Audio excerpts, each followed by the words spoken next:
and it's unfortunate that our leaders pay lip service to this thing.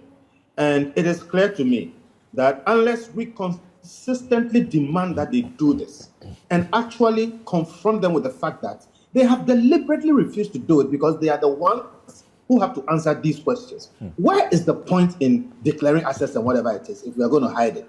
Here is a piece of legislation that they agree with in principle, but are refusing to pass. And we have not received one single good reason why they are not passing it. Here's the point. If you are not corrupt and you do not intend to be corrupt, you will pass this bill.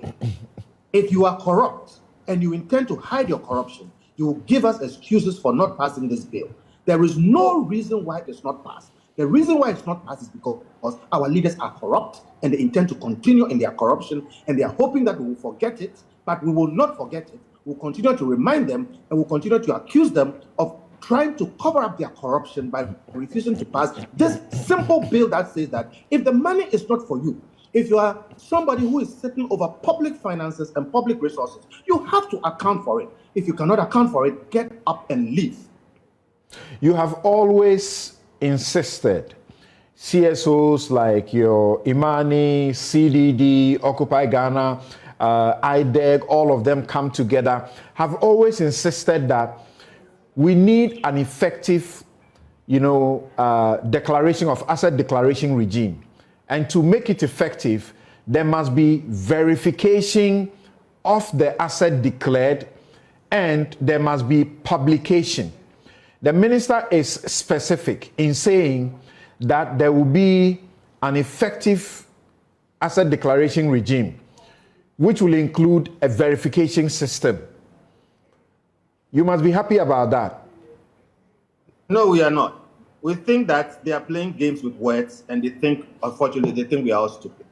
Look, Samson, the point you are making is very simple. If you go to the United States today, and I'm saying United States because they are more complex than us, they have more things to do and hide and everything. We are an infinite, like a small piece of that place. The president's salary is known. Everything that he takes from the government is known. If you step into public office, there is no privacy. If you think you want privacy in terms of how much you are earning, how much you are taking from taxpayers and whatever, don't go into public office. They do these things and they want to tell us that they have a right to sit over public resources, use it as they please, steal part of it, and not account to us for it. And we refuse that. So the point is this. There is no rocket science to this whole thing. We are saying, please, if you go into public office, declare. And the declaration must be a proper declaration. There must be transparency to it. It must be made public. Everybody must know. If you don't want that, don't go into public office. And look, over time, we keep seeing them. I don't want to go into the situations of this government, the corruption, the mismanagement. Young men leave school and go into public office. They were renting houses in slums, and then in 4 years, they have 3, 4, 5, 6 houses to share in a marriage divorce arrangement. We are simply saying they are not sincere about it, and we are confronting them.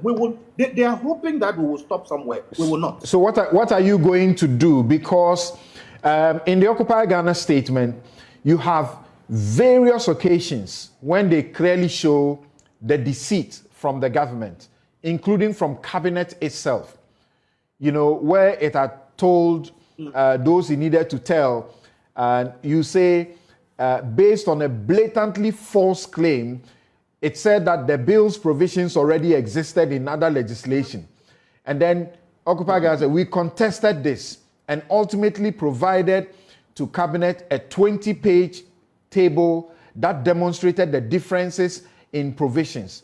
Despite our efforts, a 16 June 2023 letter from cabinet merely acknowledged our communication, offering no resolution, and so on. So how do you ensure that this gets done? But why are you not sure that this will be done? Because this is now tied to the IMF program.